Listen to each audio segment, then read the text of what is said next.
बात में अपनी बात कहूं। जापान की घटना है। दो भाई, विशेष रूप से मैं दो भाइयों का जिक्र कर रही हूं। नया दिन आया, नए दिन पर वहां पर चावल बनाने की परंपरा है। एक भाई संपन्नता के कगार पर है, बहुत संपन्नता है, और एक भाई के पास में खाने के लिए रोटी नहीं, चावल कहां से लाए। तो वह चावल के लिए अपने भाई के पास में आया, भाई थोड़े चावल दे दो ताकि बच्चों को नया वर्ष मनाकर, चावल खिलाकर नया वर्ष मना सकूं। और कहते हैं भाई ने उसे धक्का मार करके नौकरों से बाहर निकलवा दिया। तेरे चावलों का मैंने ठेका ले रखा है क्या, निकल जा मेरे घर से, कुछ नहीं मिलने वाला है। और वह उदास होकर अपने घर की तरफ जा रहा था, और इतने में देखा एक बूढ़ा व्यक्ति है जिसकी सिर पर भारी गठरी है, और उस भाई ने जो उदास बना था उस बूढ़े की गठरी को अपने सिर पर रख लिया। बाबा लाओ मुझे गठरी दे दो, मैं आपकी गठरी आगे पहुंचा देता हूं जहां जाना है। और जहां पर बूढ़े को जाना था वहां जाने के बाद में बूढ़ा पूछ रहा है, बेटा कुछ उदास उदास नजर आ रहा है। बोले नहीं बाबा, ये सारे कर्म के खेल हैं, बड़ा कर्म विचित्र है, नाच नचाता है। मेरा भाई संपन्न है और मैं एकदम इतना गरीब कि आज के दिन अपने बच्चों को चावल भी नहीं खिला सकता। बाबे ने कहा बेटा चिंता क्यों करता है, मैं हूं ना। मैं कौन, मेरी आत्मा। मैं कौन, मेरे गुरु। मैं कौन, मेरे भगवान तीर्थंकर। मैं कौन, मेरी सर्वशक्ति अनंत शक्ति मैं हूं। ये बातें अगर समझ में आती है तो कभी किसी का कोई बुरा नहीं कर सकता। और उस बूढ़े ने एक छोटी सी चक्की देते हुए कहा, जा बेटा ये चक्की ले जा, तुझे जितने चावल चाहिए ये दाईं तरफ घुमाना, चावल तुम्हें जो चाहिए वो मिलेगा इस चक्की से, लेकिन ध्यान रखना जब बंद करना हो तो बाईं तरफ घुमा देना। हाँ बाबा, और जा तू बड़े खुश रहे। और वह चक्की लेकर अपने घर में आया और एक चादर बिछा करके उसने चक्की को कहा चावल चाहिए, सीधी चक्की घुमाई, चावल का ढेर लग गया और उसने उस चक्की को वापस बंद कर दिया, एक तरफ रख दिया। भाइयों और बहनों, आज वह वो चावल, इतने चावल है अपने पूरे गली के अंदर मोहल्ले में उसने चावल बांटे नव वर्ष की खुशियों में, और सब आश्चर्यचकित रह गए। जिसके पास खाने के लिए रोटी नहीं थी आज वो हमें बांट रहा है। भाइयों और बहनों, कुछ ही दिन में उसने चक्की से मकान भी मांगा, उसने गहने भी मांगे, सोना चांदी भी मांगा, हीरे पन्ने भी मांगे, और सारी संपन्नता आज इतना बड़ा महल नुमा घर उसके पास में है। और वह सबको कभी फल मांग रहा है, कभी ड्राई फ्रूट मांग रहा है, और सारे को गली मोहल्लों वालों को बांट रहा है। ये बात उसके भाई को पता चली। अरे मैं तो बहुत पीछे रह गया, वो बहुत आगे हो गया, कैसे। और पता चला कि एक चक्की के कारण उसे सब कुछ मिल गया, और वो चक्की मुझे लेना है।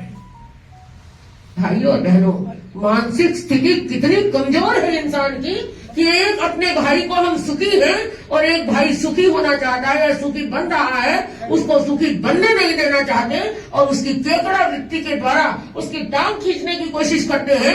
आज का ये संकल्प हो, हम किसी की भी टांग नहीं खींचेंगे, किसी की भी दुर्भावना से किसी का बुरा सोचेंगे नहीं, करेंगे नहीं। अगर ये एक बात हमारे दिमाग में फिट हो जाए, हमारे इस दिमाग रूपी कंप्यूटर में बैठ जाए, तो फिर आप देखो हम कहां से कहां पहुंच जाए।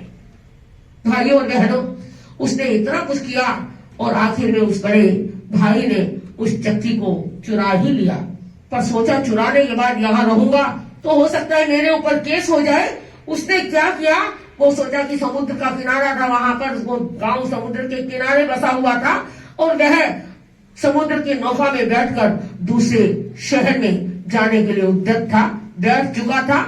अब रास्ते में क्या हुआ, वहां पर खाना बन रहा था नाविकों के लिए, लेकिन नमक लाना भूल गए।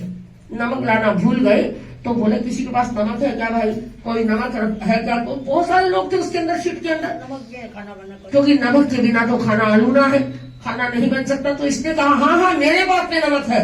उसने चक्की से, इसको पता चल गया कि सीधा घुमाने से वो वरदान देती है, और जब बंद करने का रास्ता उसको पता नहीं था, केवल एक ही रास्ता पता था। अब उसने घुमाया, नमक चाहिए, चक्की को नमक आना शुरू हो गया। नमक आना, उसने नमक दे दिया, लेकिन नमक तो थमता ही नहीं, नमक तो आता ही जा रहा है। आप ध्यान देना मेरी बात पर, नमक इतना आ गया, नमक इतना भर गया कि नौका डूबने लगी, समुद्र में गिरने लगी। सबने कहा अरे रोको इसको, रोको इसको, रोकना तो आता ही नहीं। और भाइयों और बहनों, कहते हैं वो शिप उस चक्की सहित वो भाई भी उस सारे समुद्र के अंदर समा गए, सब कुछ समा गए। और कहते हैं समुद्र खारा होता है क्योंकि उसमें आज भी चक्की चल रही है। ऐसी किंवदंती है जापानी लोगों की, इसीलिए समुद्र का पानी खारा है, क्योंकि अगर हमें खारा बनना है तो वह चक्की चलती रहेगी, पर हमें खारे को मिटाना है, खराश को मिटाना है, विभेद को मिटाना है, मात्सर्य को मिटाना है और मिठास को अपने भीतर लाना है। तो आज का ये संकल्प, सबसे पहला संकल्प कि हम अपने भीतर में कभी भी किसी का बुरा सोचेंगे नहीं, कभी भी किसी का बुरा करेंगे नहीं। और उसके साथ साथ भाइयों बहनों, आज का ये मंगलमय दिन हमारे अपने लिए भी हम कुछ करें। अपने लिए जो कुछ नहीं करेंगे तो पूरा दिन, पूरा समय, पूरा जीवन ऐसा ही बीत जाएगा। डिजिटल का जमाना है, कहते हैं मोबाइल के बिना हमारा गुजारा नहीं हो सकता है, लेकिन कुछ समय में तो हम मोबाइल को दूर रख सकते हैं। खाना खाएं उस समय मोबाइल को दूर रखें, खाना मोबाइल को देख देख कर खाना कभी नहीं खाना है। दूसरी बात में, जिस समय हम सोने के लिए जाएं तो कम से कम 10 बजे 11 बजे एक सीमा होनी चाहिए कि मोबाइल हमसे दूर रहे। और उसके अतिरिक्त मोबाइल को हम जितना दूर रख सकते हैं उतना अच्छा है। तो भाइयों और बहनों, हम अपनी चेतना को, अपनी अंतर